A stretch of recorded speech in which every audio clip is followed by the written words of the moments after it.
time. A first trip to the red zone for the Bears. They've got it first and goal at the 6. Watch him now, Barney.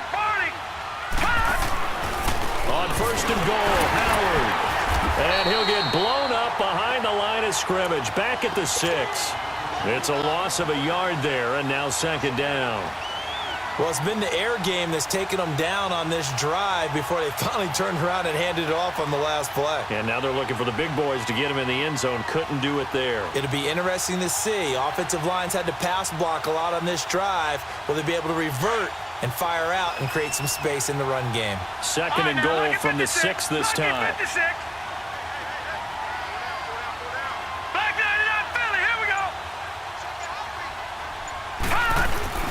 He'll get it up the middle, and he is met quickly in the backfield.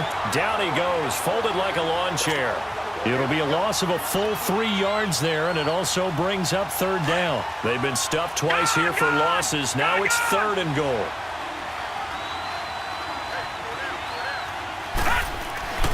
Now Jackson. Flush to it, and he can't get rid of it. He's taken down. We said it before the game, and I think it's still apparent. If these guys are going to advance in these playoffs, they're going to have to wreak some havoc coming off the edge. Yeah, wild card round. They told us the wild card could be that defensive pressure. They showed it there.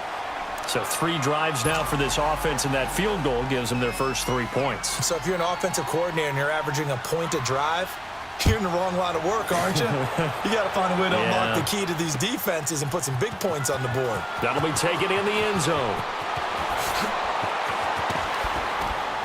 And all that worked, but he stopped where he ultimately would have been, and he's simply taken a knee, and that's the 25-yard line.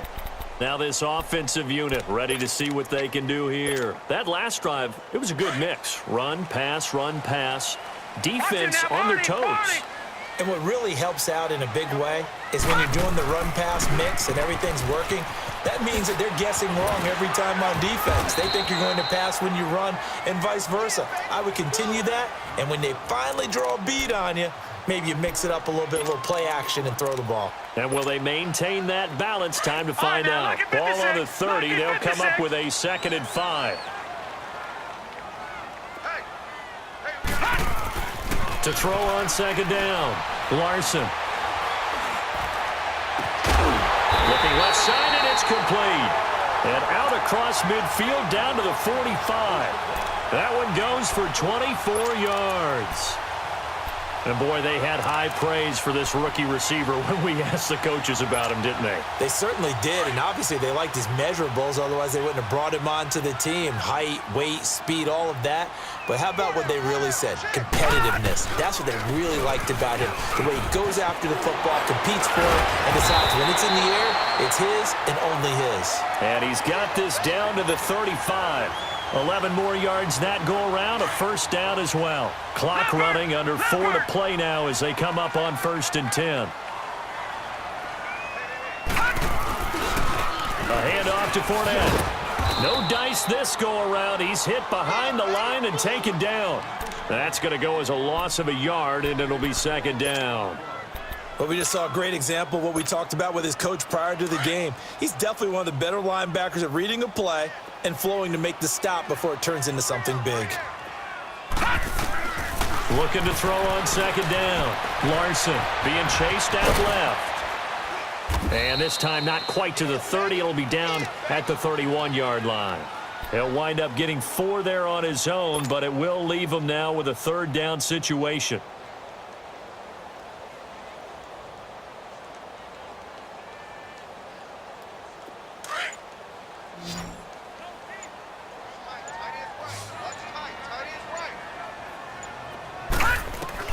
To throw on 3rd down. Larson. Throws right side, and that's complete. And down inside the 15 he goes. 3rd catch of this first half for him, and this one is a first down.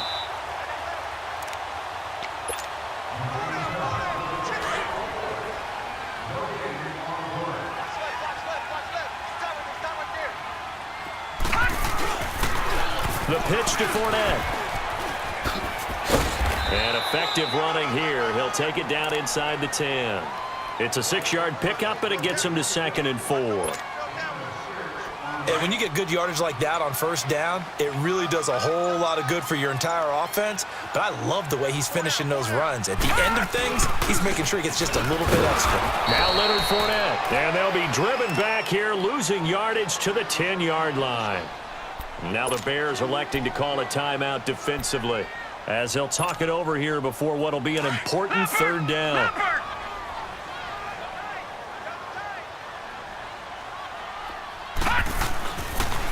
They'll toss it to Fournette, and they'll go backwards here, losing yardage to the 14. And now the Bears going to signal for another timeout, as they'll head to the sideline and talk over what to do next. And this one is right through. And they will stretch the lead now to 17-3. So the drive stalls out inside the 15-yard line, but they do get 3. And I've talked with enough players nowadays that when they have these types of kicks, that no one says to their guy, hey, that's just like making an extra point, piece of cake. Because the extra point is not a piece of cake anymore. By kicking a field goal from that distance, just give him confidence and let him knock it through. Here's the Chicago offense coming back out onto the field. And tough to win games if you're going field goal, field goal, field goal here. They got field goal last time. Now they'll be looking for a touchdown. They're looking for the big chunk now because, as you noted, the field goal way of doing it makes it that much harder and puts more pressure on every possession for you now. Go ahead and get 6. Looking for Diggs, and it's intercepted.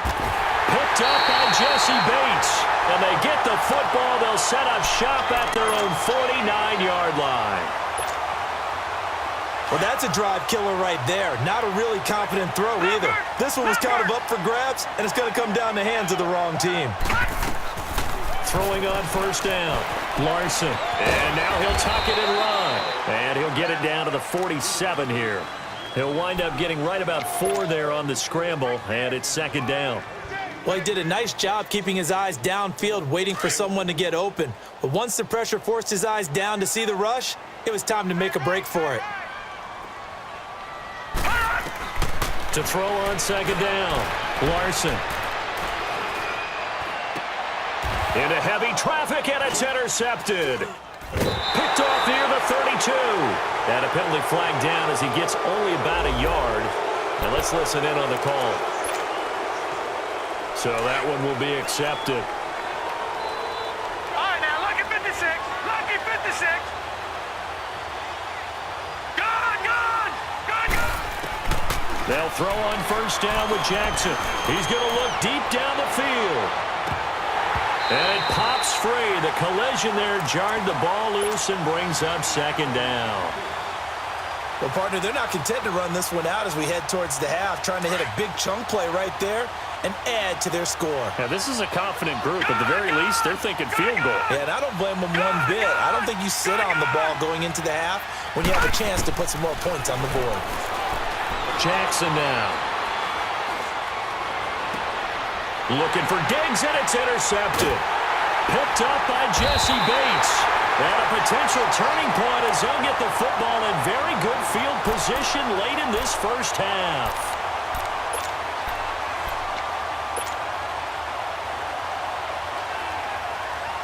So from the 39 now, they'll come up on a 1st and 10.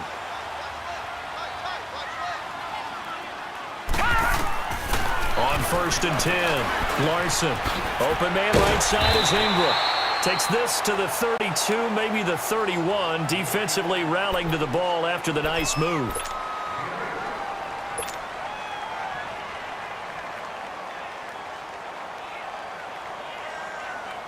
So with 4 seconds to go in the half, here's the field goal unit onto the field. He was true on his first. This a tough one from 49 yards away. And it is good. Oh, that one looked to be in trouble the whole way, but it does get over the bar.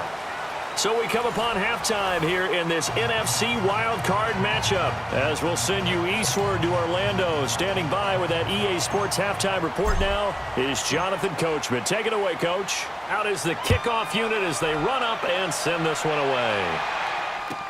This will be taken to the back of the end zone.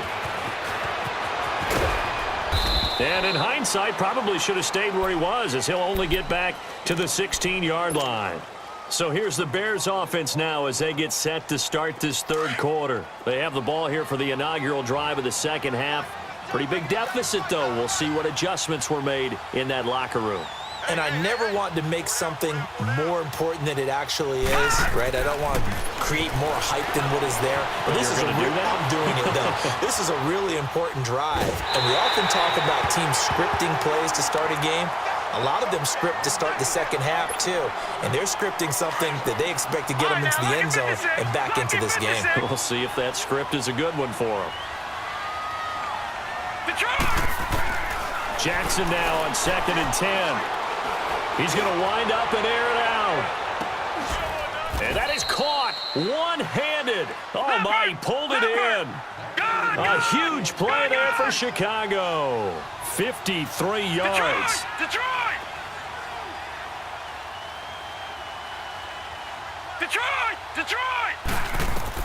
Throwing on first down, it's Jackson. And he's going to be intercepted a third time. Picked off by Marlon Humphrey.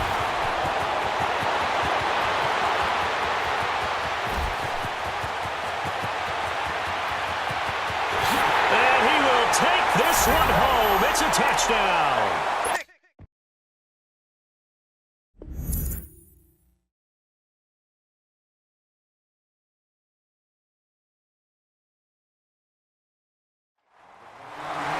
You start to feel sorry now for the young man throwing the football. This is really turning into a disaster. Listen, it's baptism. All right, this is almost a rite of passage. This young in the league, go back and find a Hall of Fame quarterback and check their records for their first 2 years, especially if they started the bulk of the games.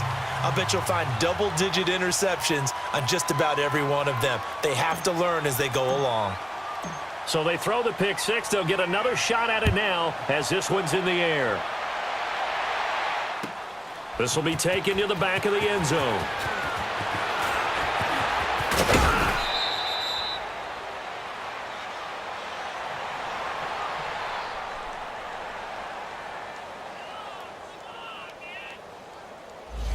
Yeah, this is going to put them back with not great field position. So they really got zero benefit at all, right? Sometimes you can absorb a penalty when you get a big return.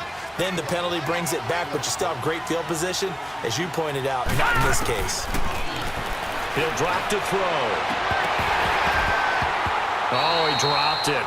And that's pretty indicative of the way this one's gone. We saw this a lot in the first half, and it continues. These receivers just not able to get much separation. So that means they have to win the 50-50 balls. They've got to go up with the defender and find a way to start coming down with them. And this time, contact and another incomplete pass. And a hit jarred it loose. It's incomplete. We have not seen a whole lot of wide-open receivers. Everything seemingly has been contested. And that's another nice job there to force an incompletion. They've been very cohesive, knowing each other's moves all game long, and they've been on the spot just about every time. Well, this is taken in. It's complete. A big play there for the Bears on third. 53 yards. They've been struggling in the passing game. Do you like the aggressiveness there? I mean, it worked on that play, but do you like it? I do, because a lot of the time you're struggling because your passing lanes are clogged. And he fires one that's intercepted. Picked up by Jesse Bates.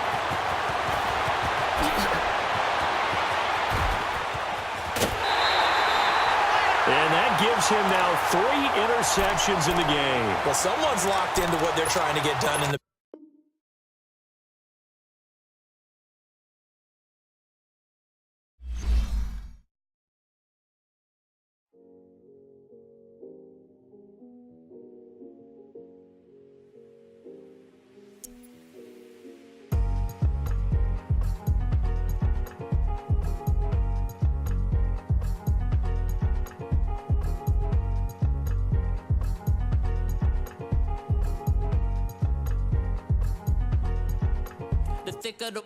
thicker the pie, thicker the bag. Meet them a buy, now lacing no beamer, I'm Brian O'Connor, I'm driving it fast. They were just hating cause they in the way, and I'm way up and made it, the is mad. Man in that bag, cause I'm all in my bag. Why I ain't holding around, just a little Merlin, out the cutie. Now I don't give a, tell me why I would on the rose bar couch. cash in my bag. Bands in my denim. In my denim, she was trying to for a doubt.